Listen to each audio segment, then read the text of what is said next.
je vous retrouve pour la pleine lune en Vierge qui aura lieu le 9 mars 2020 à 19,37 de la Vierge à 18h48 heure de Paris. Cette pleine lune est une super lune donc qui est très proche de la Terre. La pleine lune représente la moitié du cycle depuis la dernière nouvelle lune en Poisson du 23 février. Nous sommes donc à mi-parcours et certaines situations vont s'éclairer par rapport à des problématiques soulevées autour de cette période de la dernière nouvelle lune en Poisson. La pleine lune apporte donc soit un éclairage sur cette problématique, soit une période d'aboutissement par rapport à quelque chose démarré lors de la dernière nouvelle lune du 23 février, voire parfois une période d'intensité, de pic autour de problématiques soulevées en début de cycle. Alors la pleine lune est toujours le moment, comme vous le savez, où la lune est opposée au soleil, et ici on a donc la lune en Vierge et le soleil en face en Poisson conjoint à Neptune. Donc la lune en Vierge est opposée à soleil et Neptune en Poisson. À noter que cet axe de pleine lune se pose, si vous connaissez le thème de la 5e République, se pose sur l'axe ascendant-descendant du thème de la France. Donc on a le soleil et Neptune qui sont sur l'ascendant et la lune en face en Vierge. D'ailleurs, le thème de la 5e République va être fortement touché par les prochaines nouvelles et pleines lunes, puisque après la nouvelle lune en Bélier aura lieu pile face au soleil Balance de la pleine lune. Ensuite, on a aussi une autre pleine lune qui aura lieu sur l'axe du nœud nord Balance et quasiment de la lune en Bélier du thème de la France. Donc on voit quand même que la France est pas mal touchée dans les lunaisons à venir et particulièrement dans celle-ci. Alors, la lune en Vierge, c'est un signe pratique, le signe de la Vierge, donc il va nous rendre travailleurs, efficaces, disciplinés, plus productifs, donc c'est bon pour le travail, avec d'ailleurs l'aspect de trigone à toutes les planètes en Capricorne, donc on va pouvoir avancer dans son travail avec efficacité, voir des mesures prises de manière un peu peut-être autoritaire parfois et cadré, donc avec une espèce d'organisation très régulée, très précise, avec des consignes très précises. Donc c'est une bonne période par exemple pour le rangement, pour faire du tri, pour jeter l'ancien. C'est une période de nettoyage chez soi, nettoyage des pensées, de l'énergie, une prise de conscience aussi de son bien-être et de son hygiène de vie. Une bonne période pour méditer aussi, pour le yoga, tout ce qui réclame de la discipline, de l'exercice, de la souplesse. Donc c'est une bonne période pour s'occuper de tout ça. La nouvelle lune est trigone à Mars, Jupiter, Pluton qui peut permettre de, grâce à cette organisation, à cette régulation, à cette discipline, à cette conscience en fait du fait qu'on doit s'appliquer au domaine pratique, eh bien ça va permettre en fait d'accéder à une forme de paix, de se recentrer sur soi, de ne pas se laisser gouverner par la peur et donc par l'extérieur, par le pouvoir, par tout ce qui peut chercher en fait d'une manière ou d'une autre à nous déstabiliser pour essayer de retrouver un pouvoir sur soi. Donc c'est important à un niveau personnel aussi d'être dans cette discipline, dans cet esprit d'analyse pour comprendre ce qui se passe autour de soi et pour ne pas céder à la passion d'une manière ou d'une autre. On a 4 planètes en signes cardinaux, on a Mars, Saturne, Jupiter, Pluton en Capricorne, les signes cardinaux sont des esprits qui quand même qui réclament de notre part de prendre des initiatives, de passer à l'action. On a 7 planètes en Terre, donc on est vraiment dans une période où la vie pratique, la planification, l'organisation, la discipline peuvent permettre d'avancer, de nous réaliser et de régler certaines problématiques. Alors certes, on ne va pas évidemment faire l'impasse impossible avec une pleine lune qui est sur l'axe Vierge-Poisson sur les questions de santé, puisque c'est l'axe par excellence de la santé, des soins. Donc ici, on est quand même sur une pleine lune en Vierge avec une opposition à Soleil-Neptune en Poisson, toutes associées aux planètes en Capricorne par sextile ou trigone. Donc on parle de la santé, on parle aussi des grandes structures, donc on parle aussi des hôpitaux qui risquent d'être fortement sollicités en cette période, en tout cas qui vont être dans une forme de vigilance. Alors la pleine lune en Vierge, signe de terre, amas planétaire, on a dit en Capricorne, donc on est dans une période où on va rechercher une forme de sécurité, peut-être parce que justement on sent notre sécurité menacée d'une certaine manière, donc on est dans une période où on cherche à purifier le quotidien, le travail, notre hygiène de vie.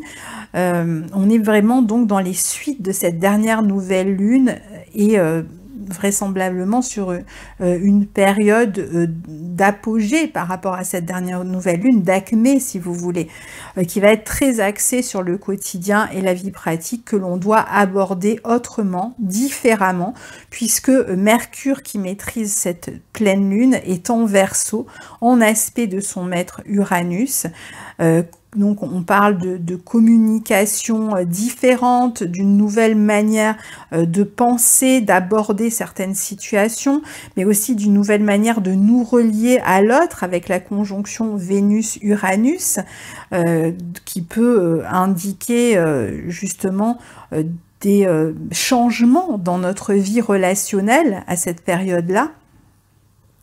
La Vierge, c'est un signe mutable. Alors, donc du coup, pendant cette deuxième quinzaine, qui dit signe mutable, dit pas de barrière, dit possibilité de pic sur le plan du virus et de la propagation autour de cette pleine lune. Je pense qu'on sera certainement à une période de pic, ici en France en tout cas, puisque, comme je vous le disais, l'aspect, cette opposition, cette pleine lune touche particulièrement le thème de la Ve République.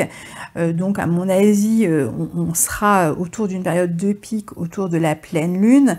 On est sur l'axe, je vous le disais, de la santé, la Vierge, ce qui est petit, le Poisson, ce qui est plus grand que nous.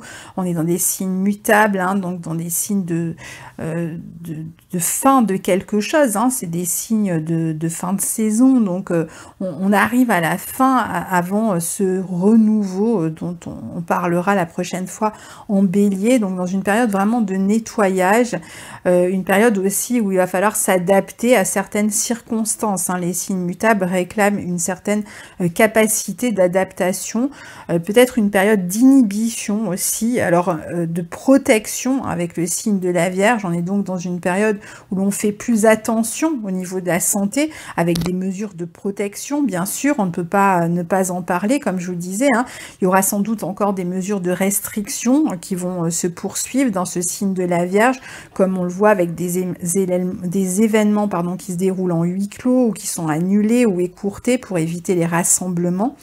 Ici, on évite les rassemblements avec l'opposition Soleil-Neptune qui représente le groupe, éventuellement la contagion.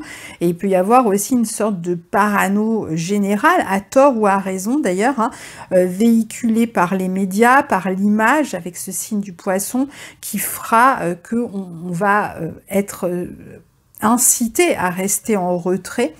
Donc on peut aussi imaginer d'autres mises en quarantaine du groupe social avec cette lune complètement séparée du groupe, donc de nouvelles mises en quarantaine à l'œuvre. On peut avoir le sentiment qu'il faut rester soi-même, même d'emblée comme ça à l'écart du groupe.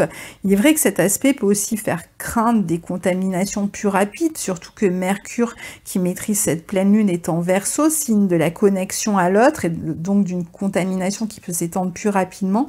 Ça va vite en Verseau et les médias peuvent facilement s'emparer du sujet et relayer l'information. Il faudra donc réussir à pas sombrer dans la confusion générale et à ne pas se laisser aller à nos peurs.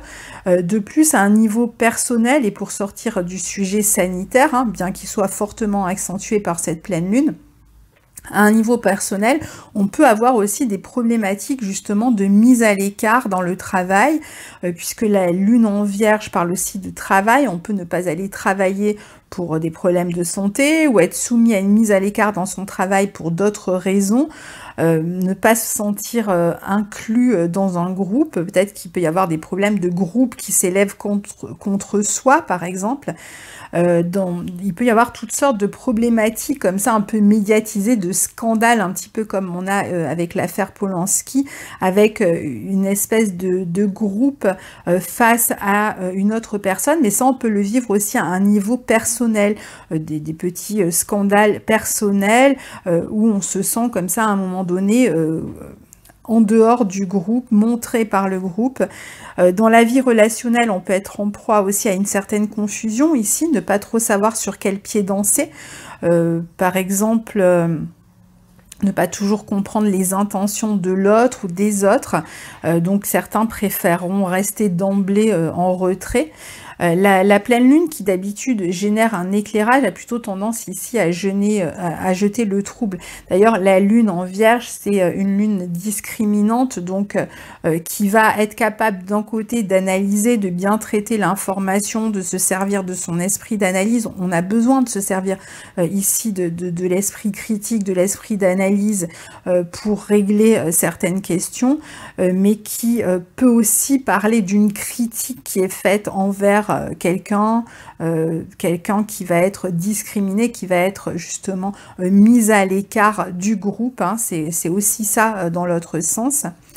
Donc Mercure, qui maîtrise cette pleine lune, est toujours rétrograde, il redeviendra direct le lendemain, mais il se trouve en Verseau, donc bien gérer l'information que l'on reçoit d'une part, mais aussi prendre le temps de la réflexion avant de se positionner, au moins jusqu'au lendemain, je dirais jusqu'au 10. Donc bien que ce soit une pleine lune qui normalement apporte plus de clarté, celle-ci est vraiment en demi-teinte ici, la clarté. Malgré tout, la pleine lune est quand même au trigone de Jupiter, exact, de Jupiter, de même que Soleil et Neptune sont en aspect exact de sextile à Jupiter, ce qui d'une part nous permet, par exemple sur les questions de santé, de garder la foi en la possibilité d'une guérison et donc d'une contenance de l'épidémie, surtout avec Jupiter en chute, qui finalement, c'est pas plus mal qu'il soit en chute parce qu'il y a l'idée comme ça de restriction, de contenir quelque chose. Dans une certaine mesure, on peut dire que l'étendue de la contamination peut est permise. On peut imaginer que le virus, par exemple, sera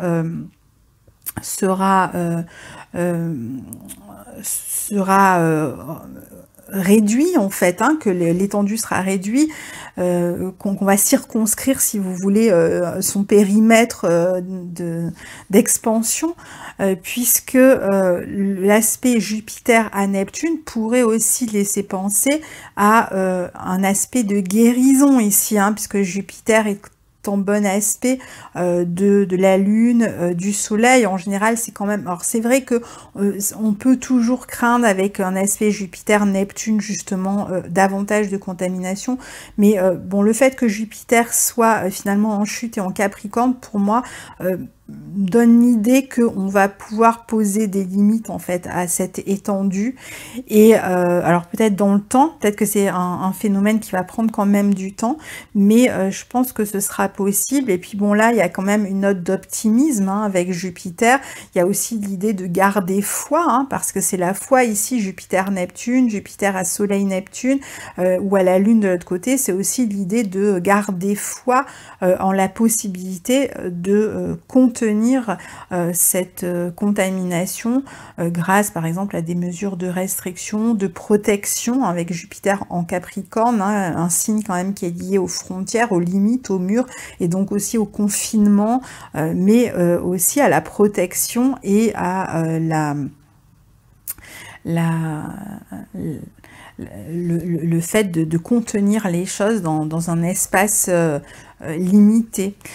Mais concernant les problématiques relationnelles, l'aspect à Jupiter permet de parler vrai aussi, certes avec une retenue, peut-être avec une forme de pudeur, mais nous ne sommes pas encore peut-être dans une ouverture complètement franche et chaleureuse ici, hein. Jupiter est en chute, en signe d'hiver, donc il ne s'exprime pas aussi chaleureusement que dans son habitude, mais il permet aussi une forme d'intégrité dans les relations, peut-être plus de vérité, un recadrage dans une relation personnelle, professionnelle, donc une volonté de révéler et de dire les choses, tout en sachant qu'il faudra du temps pour passer un cap dans la relation.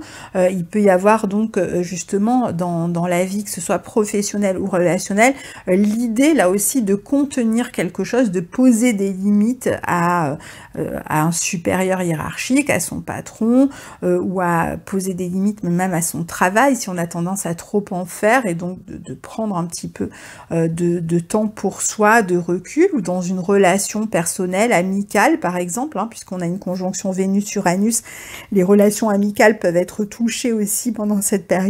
Il peut être question peut-être de recadrer une relation amoureuse, amicale, de lui donner un certain contexte plus clair, plus transparent, pour pouvoir avancer de manière plus efficace si on doit coopérer ensemble dans le travail, en évitant par exemple tout ce qui est sous-entendu, malaise, etc.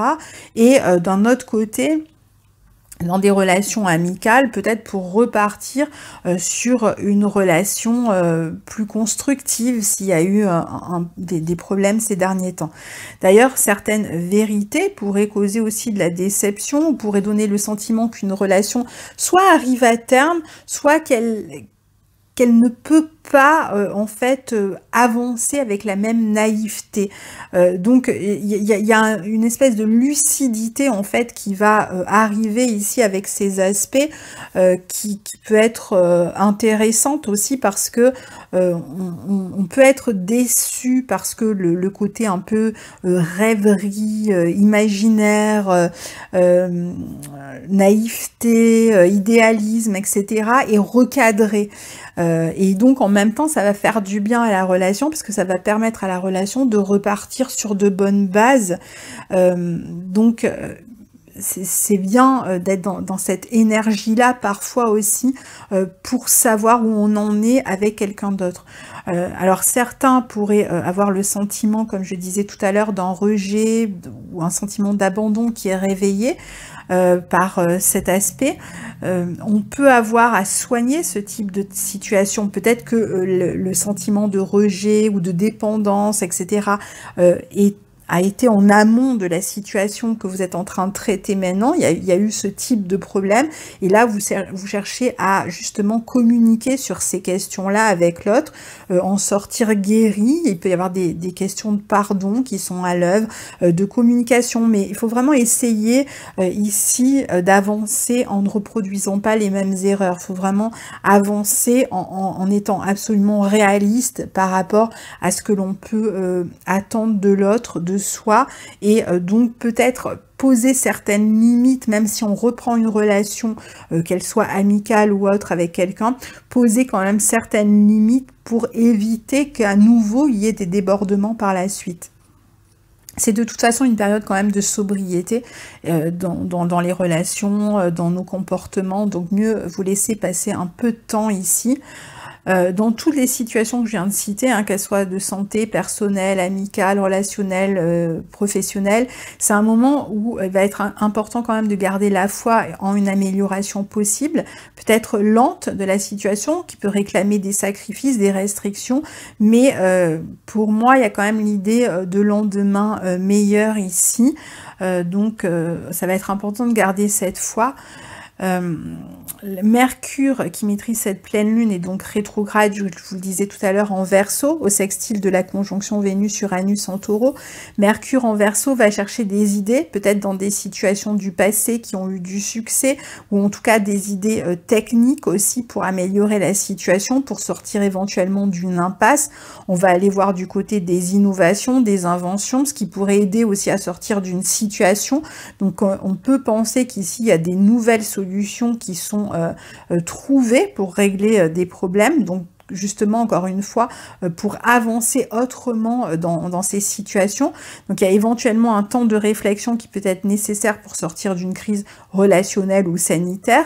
Avec Mercure en Verseau, en général les idées arrivent vite, mais comme Mercure est encore rétrograde jusqu'au lendemain, il faudra peut-être attendre le 11 mars pour que ces nouvelles idées arrivent, soient connues.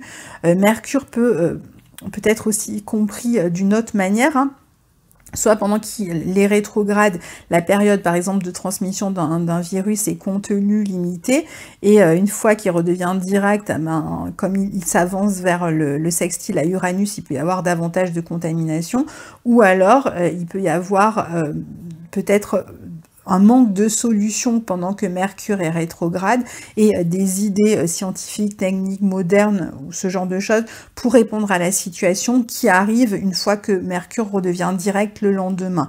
Il peut y avoir d'ailleurs un peu des deux en même temps de ce que je viens de dire, hein. Avec Mercure redevenant direct en aspect d'Uranus-Vénus, donc je pense que ça sera vraiment autour de cette période-là, 10-11, vraiment la période de pic, 9, 10, 11, 12, enfin autour de ces journées-là, sur le plan en tout cas des histoires de virus.